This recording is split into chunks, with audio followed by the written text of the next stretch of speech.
হাসিনা আজকে বক্তি মাজারিছে জাতির উদ্দেশ্যে, এটা কালো শাড়ি পিন্দা। তোর বর তো আগেই মরিছে, তুই কালো শাড়ি পিন্দুছু কে? দেখে ভাবলাম যে তোর নাগর মরিছে, পরে দেখলাম না মরে নাই। তোর বক্তিমা শুনে ওকে অনেক গ্যাল পারার ইচ্ছা ছিল, পারবো না, কারণ উই একটা মেডিকেল মার্ভেল। কেন মেডিকেল মার্ভেল মানে ডাক্তারি বিদ্যায় একটা বিষয় কেন, এটা পরে কমুনি। কেমন জাউরা দেখেন, কয় মাইয়াদের উপরে হামলা করছে নাকি আন্দোলনকারীরা। শোনেন, মেয়েদের হলে ছাত্রীদের উপর আক্রমণ করা হয়েছে এবং লাঞ্ছিত করা হচ্ছে। মানে ওই কভার চাচ্ছে যে ওর ছাত্রলীগের নেত্রী করে যে থেরাপি দিচ্ছে না হাঙ্গারে মাইয়ারা, সেটা তো থেরাপি তো দিচ্ছে মাইয়ারা। হ্যাঁ, তাও তো মারেনি, কান ধরে উদ্বাস করেছে আর খুঁটিত বেঁধে থুইছে। এডিটর সাহেব দেখান না,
আর করিছে কি ওই ইন্ডিয়ান তেল নাকি মাখে মাথা তোরা, তো চুল ধরে টেনা দেখিছে যে ক্যাঙ্কা শক্ত হয়েছে।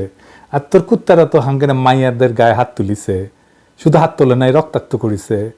তো হাঙ্গারে মাইয়াদের হাতে তুলে দেবো, ওই বাহিনীর হাতে তুলে দেবো। এইটা সাহেব দেখান কাদের কাদের আমরা চিহ্নিত করছি, এক এক করে দেখান। দেখেছেন? দেখেন, দেখেছেন? দেখেন, দেখেন, দেখেছেন? দেখেন, দেখেছেন? দেখেন, দেখেছেন? দেখেন।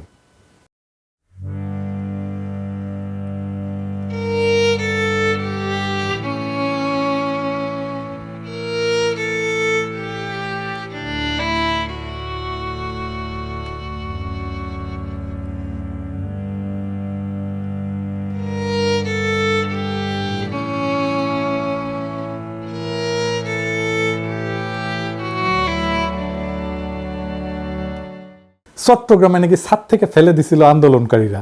চট্টগ্রামে সন্ত্রাসীরা বহুতল ভবনের ছাদ থেকে ছাত্রদের হত্যার উদ্দেশ্যে নির্মমভাবে নিচে ছুঁড়ে ফেলে দিয়েছে।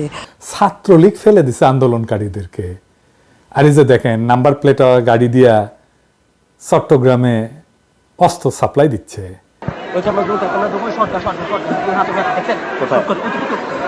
গাড়িটা দেখেন,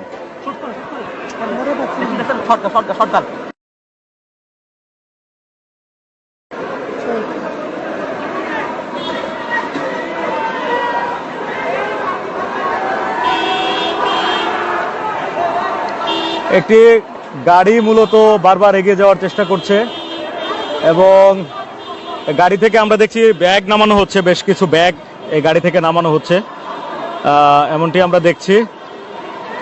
বেশ কয়েকটি ব্যাগ নামানো হয়েছে গাড়ি থেকে এবং এগুলো বিভিন্ন জন কাঁধে নিচ্ছেন, হেলমেট পরা বেশ কয়েকজন।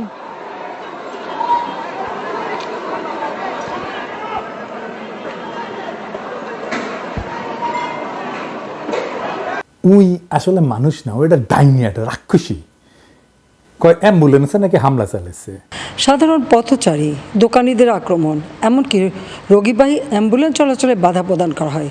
তো দেখেন তো জাহাঙ্গীরনগর বিশ্ববিদ্যালয়ের শিক্ষক কি কয়, অ্যাম্বুলেন্সে কারা হামলা চালাইছে, কারা নির্দয়ভাবে ছাত্রদের উপরে হামলা করছে।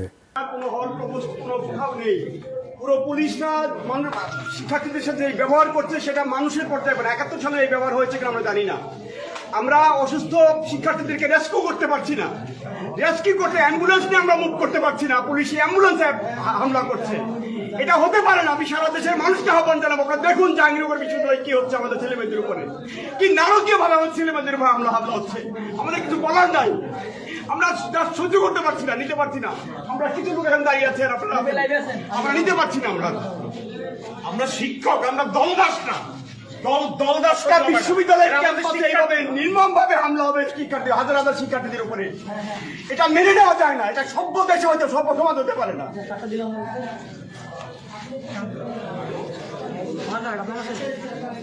100 জন শুটার আনিছিল ছাত্রলীগ জাহাঙ্গীরনগর ইউনিভার্সিটিতে। ছাত্রলীগের পোলাপান আগেই প্রকাশ্যে গণহত্যার হুমকি দিছে। দেখেছেন কারা শিক্ষকদের উপর হামলা করেছে? তোর তো গোয়া দিয়া রক্ত পড়ে, তুই মুখে রক্ত উঠে মরবি, উল্টা দিক দিয়ে রক্ত উঠবি। দুনিয়াতে ওই মুজিবের ঔরসে জন্ম নিছে সত্য, কিন্তু মুজিবের মালের লগে কুত্তা, শুয়োর, শেয়াল, শকুন সবগুলোর মাল মিশে একটা বিচিত্র ককটেল বানানো হয়েছিল ওকে জন্ম দেওয়ার জন্য। তাছাড়া এমন একটা পিস দুনিয়াতে আপনি দুইটা খুঁজে পাবেন না। উই কয় যে উচ্চ আদালতের রায় হতাশ হবে না আন্দোলনকারীরা। শুনেন, সর্বোচ্চ আদালতের রায় আসা পর্যন্ত ধৈর্য ধরে অপেক্ষা করার জন্য আমি সকলকে বিশেষভাবে অনুরোধ জানাচ্ছি, তাদের হতাশ হতে হবে না। তুই কেমনে জানলো কি রায় আসবে? শুনেন, আমার বিশ্বাস আমাদের ছাত্র সমাজ উচ্চ আদালত থেকে ন্যায় বিচারই পাবে। তার মানে ওই জানে কি রায় আসবে, কোটা থাকবে, হামলাকারীরা ছাড়া পাবে না। এখন কয় হতাশ হবে না। তো আদালতে যদি মীমাংসা হয় তাহলে কেমনে সে বলে কোটা থাকবে, তাই না? আর কেমনে বলে আন্দোলনকারীরা হতাশ হবে না? কোটা যদি থাকেই তাহলে 2018 সালে কেন বলছিল কোটা থাকবে না? এটার সাফাই আবার পরে নিজেই দিছিল, কইছিল যে আমি বিরক্ত হয়ে কইছিলাম কোটা থাকবে না। বিরক্ত হইয়া কোনো রাষ্ট্রীয় সিদ্ধান্ত নেওয়া যায় না, শপথ পাঠ করতে হয় যে অনুরাগ বা বিরাগের বশবর্তী হয়ে কোনো সিদ্ধান্ত নেব না। ওই কি দেশের রাজা যে বিরক্ত হয়ে সিদ্ধান্ত নেয়? এখন আদালতে এই রায় হয় স্থগিত করবে বা বাতিল করবে, তাহলে সমস্যা মিটবে না? মিটবে না। কেন মিটবে না আসেন সেটা দেখি। কারণ ওই প্রশ্নপত্র দিয়ে দিবে পিএসসি সদস্য কারা? আওয়ামী লীগের লোকেরা। ইজতিমাম বলেছিল না রিটেনে টেকো আমরা দেখবো। এই প্রশাসন দিয়াই তো পাতানো নির্বাচন করে, আমার কথা না। নিজে কি বলছে ইজতিমাম দেখেন, কইছে আমি নিজে অনেক উপজেলায় গেছি, সেখানে আমাদের যারা ছিল মানে দলের ছাত্রলীগের তাদের সঙ্গে কথা বলে নির্বাচন করেছি। দেখছেন তারা আমাদের পাশে আছে, তারা বুক পেতে দিয়েছে। এটা তো হাসিনার নিজের পরিকল্পনা। দেখেন কি বলে, নেত্রীর সঙ্গে কথা হলে তিনি সবসময় বলেন কিভাবে আমাদের ছেলেদের জন্য ব্যবস্থা করা যায়। আপনার বা আমার ছেলে তো চাকরি হবে না, সরকারি চাকরি, পুলিশ ভেরিফিকেশন আটকাই দিবে শেষে। এই যে সাদ্দাম বলছিল না যারা কোটা আন্দোলন করছে তাদের কারো চাকরি হয় নাই, এইবারেও যারা করতেছে আন্দোলন আপনাদের তালিকা কইরা বাদ দিবে, পুলিশ ভেরিফিকেশনে বাদ দিবে, ফেল করায় দিবে। খাতা দেখে কারা? আচ্ছা এইবার আসেন, খাতা দেখার কথা বাদ দেন, ভাইবা নাই কারা? ওই তো বাদ দিয়ে দিবে। আচ্ছা এইবার আসেন সরকারি চাকরির সংখ্যা দেখি, মোট কত সরকারি চাকরি? পিয়ন, দারোয়ান সব মিলে 15 লাখ সরকারি কর্মচারী। এই 15 লাখই হচ্ছে আওয়ামী লীগের লোকজন সবাই। এর দু একজন হয়তো এদিক সেদিক যাইতে পারে, এটা ব্যতিক্রম। প্রত্যেক বছর পিয়ন দারোয়ান সহ নিয়োগ হয় কত? 70,000।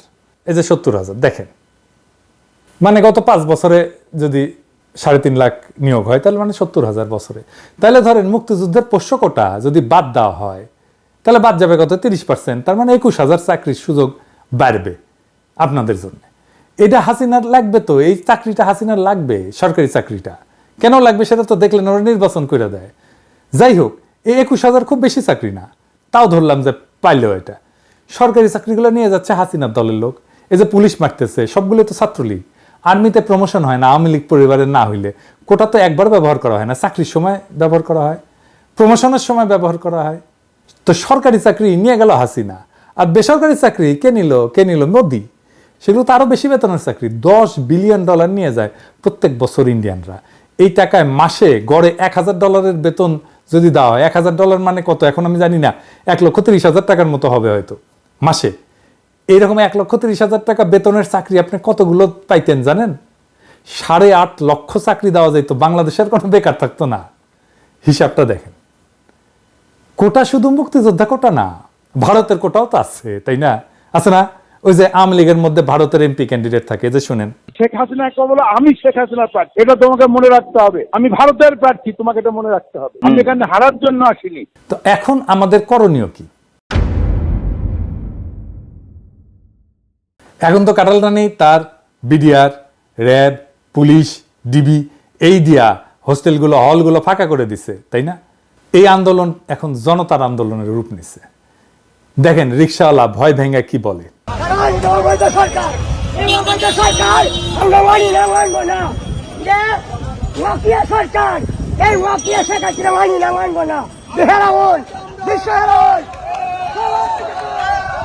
আমাদের মনে হয় এটা অযুক্তি না, কারণ মুক্তিযোদ্ধারা সন্তানরা চাকরি পাইছে, তার এখন নাতিরাও পাইতেছে, এটা তো সম্ভব না। কারণ আমার সন্তান কি করে খাবে, আগামীতে আমার সন্তান কি করবে?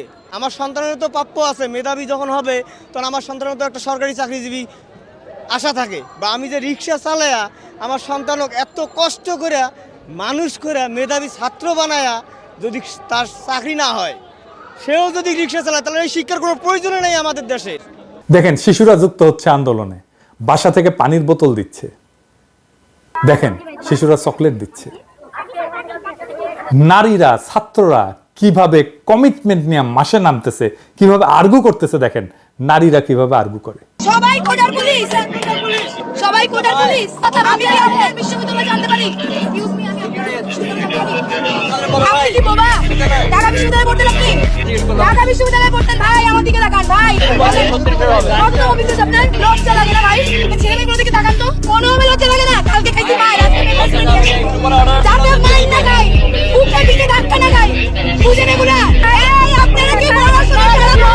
মানে দূর থেকে লাগিতে পারি না, আমার পুরো মুখে দিতে আর আমার পিঠের মধ্যে বাড়ি বাড়ি। আজকে আমি চাচ্ছি ধারে কাছে সেরকম করে হাতাতে করব, এই জন্য নিয়ে। এই বোতলে কি গুলো আসলে?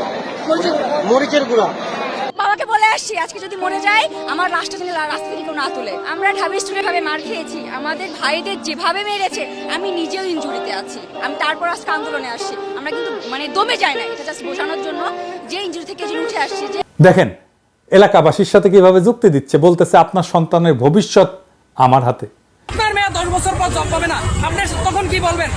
বলেন, জবাব দেন। তাহলে আপনারা আমাকে দেখাচ্ছেন আপনার বাসা এখানে, কিন্তু আপনার বাসা এখানে, কিন্তু আপনার ছেলের ভবিষ্যৎ আমার কাছে। আমি হারলে আপনার ছেলের ভবিষ্যৎ হেরে যাবে। আপনি কেন আমাকে দেখাচ্ছেন আপনার বাসা এখানে? আপনি আমাকে সাহায্য করবেন। হ্যাঁ, আপাতত দৃষ্টিতে আপনার কষ্ট হচ্ছে, কিন্তু সামগ্রিক বিষয় পরিচালনা করলে আপনি যদি 10 বছর 100 বছরের কথা চিন্তা করেন, তাহলে আপনার পুরো পরিবারের দায়িত্ব আমার কাছে এখন। আপনার ভাইয়ের ছেলে, আপনার নিজের ছেলে, আপনার নিজের মেয়ে, আপনার আত্মীয় স্বজনের ছেলে মেয়ের দায়িত্ব আমার কাছে। আমি হেরে গেলে তারা হেরে যাবে, এটা মাথায় রাখেন। আপনার ছেলের বয়স এখন হয়তো 5, এখন হয়তো 10, কিন্তু সে আর 10 বছর পর তার বয়স 20 হবে, তখন সে ভার্সিটিতে চান্স পাবে না কোটার জন্য। তখন আপনি হাই হাই করবেন যে কি করলাম, আমার ছেলে কেন জব পায় না। বাবারা দেখেন কি হতাশার কথা বলতেছে। রাজাকার কথাটা শোনার পরে বলতেছে 7.5 কোটি মানুষ আমরা মুক্তিযুদ্ধ করে স্বাধীন করছি, রাজাকার কয় % ছিল? আমি বিবেরিয়া থেকে আসছি, আমি বিবেরিয়া যাবো, আমি বিবেরিয়া যাবো, এখন তো গাড়ি বন্ধ। আমি তো এখন রাজাকারের সন্তান, আমি তো রাজাকার। আমি ঢাকা বিশ্ববিদ্যালয়ে লেখাপড়া করছি, আমার মেয়ে বিশ্ববিদ্যালয়ে লেখাপড়া করে, আমার ছেলে ও বিশ্ববিদ্যালয়ে লেখাপড়া, আমার ছেলে বিশ্ববিদ্যালয়ে লেখাপড়া করে। 7.5 কোটি বাঙালি এই দেশের দেশ স্বাধীন করছে। 7.5 কোটি বাঙালি, 1% রাজাকার ছিল না। এখন আমরা কি করে সবাই রাজাকার হয়ে গেলাম এই দেশে? কি এটা কি আমরা কি মগের মূল্যকে বসবাস করি নাকি মানুষের দেশে বসবাস করি? আবার দেখেন বাবারা রাস্তায় নামছে, সব বাবাদের ডাকতেছে। দেখেন আমার সন্তান এখানে আছে, আমিও আছি, আপনার বাবাদেরকে ডাকতেন, সন্তান আজকে থেকে এইভাবে রাস্তায় নেমে আসবেন, মুরব্বীরা রাস্তায় নেমে আসবেন, সন্ত্রাসী সংগঠন ছাত্রলীগ আর বাকশালীদের আপনাদের এলাকা থেকে উৎখাত করবেন, জয় বাংলা করে দেবেন। ঠিক যেভাবে শিক্ষা প্রতিষ্ঠান থেকে উৎখাত করা হয়েছে, ছাত্ররা যদি বিশ্ববিদ্যালয় থেকে নিজের শহরে বা গ্রামে ফিরে যান, সেইখানে প্রতিরোধ গড়ে তুলবেন। আমরা আমাদের লড়াই জারি রাখবো রাস্তায়, অলিতে গলিতে, পাড়ায় মহল্লায়, গ্রামে শহরে, বন্দরে গঞ্জে, পাহাড়ে, মাঠে খামারে। আমরা কখনো পরাজিত হব না। প্রত্যেক ঘর হয়ে উঠবে আমাদের দুর্গ, আর আমাদের পদযাত্রায় একের পর এক এলাকা আমরা শত্রুমুক্ত করব। বাংলাদেশের পবিত্র মাটি থেকে অভিশপ্ত আওয়ামী লীগের শেষ চিহ্ন মুছে ফেলবো। খেয়াল রাখবেন মুক্তাঞ্চলে যেন হাসিনার দল শুধু না, তার বাপের যেন কোনো চিহ্ন না থাকে। হাসিনার প্রভু মোদি যেন জানে কি বিপুল ঘৃণা হাসিনার প্রতি মানুষের। হাসিনারে যে সমস্ত পশ্চিমা শক্তি, আন্তর্জাতিক শক্তি তার সাথে কথা বলতে আসবে, ইভেন সমর্থন করা তো দূরের কথা, তাদেরকে আমরা প্রশ্ন করব, হিটলারের সাথে কি আপনি ডিল করতেন? মুসোলিনির সাথে ডিল করতেন? কোন নৈতিকতা একজন ফ্যাসিস্টের সাথে আপনারা ডিল করেন? হাসিনা কি করতেছে, হাসিনা দলের লোকেরা কি করতেছে আপনারা দেখেন না? জানেন না? দেখতেছেন না বসে? এখন লজ্জা লাগে না আপনাদের? আপনাদের সাথে আগামীর বাংলাদেশ ডিল করবে? গতকালের ভিডিওতে আমি আহ্বান জানাইছিলাম মাদ্রাসার ছাত্রদের, হাটহাজারী মাদ্রাসার ছাত্ররা আন্দোলনে নামছে, দেখেন।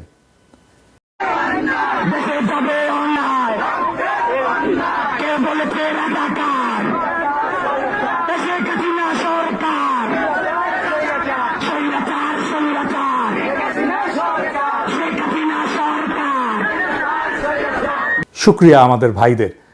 আমি রিকশাওয়ালাদের বলছিলাম, আপনারা তো দেখলেন কি নির্ভয়ে তারা কথা বলতেছে। আগামীকাল আপনারা আপনার শহরে রিকশা মিছিল করবেন আধা ঘন্টার, ছাত্রদের সাথে সংহতি জানায়।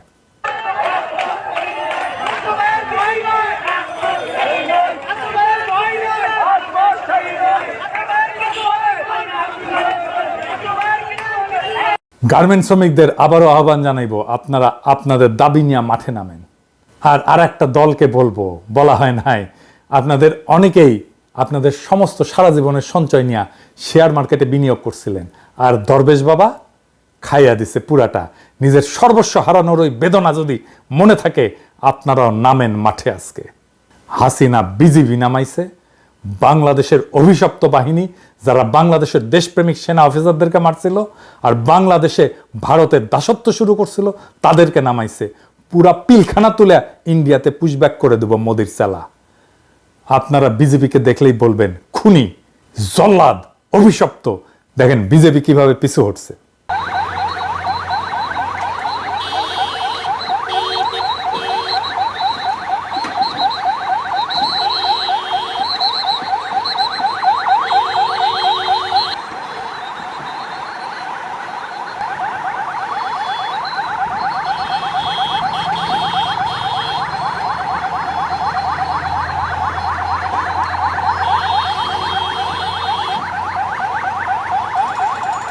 স্যাংশন খাওয়া র্যাব নামাইছে, আর নামছে ভাতের হোটেলের হারুন। এই হারুন না তোর গোয়ার মধ্যে ইন্ডিয়ান মরিচ পটকা ঢুকায় ফুটায় দেবো, তোর ডিবি অফিস বুলডোজার দেয়া মাটির সাথে মিশাই দেবো। কইছি ব্যারাকে থাকবো, ব্যারাকে থাকবো, ব্যারাকের বাইরে এক পাও ফেলবো না। দেখেন ক্যাঙ্কা করে প্রতিরোধের মুখে পালায়।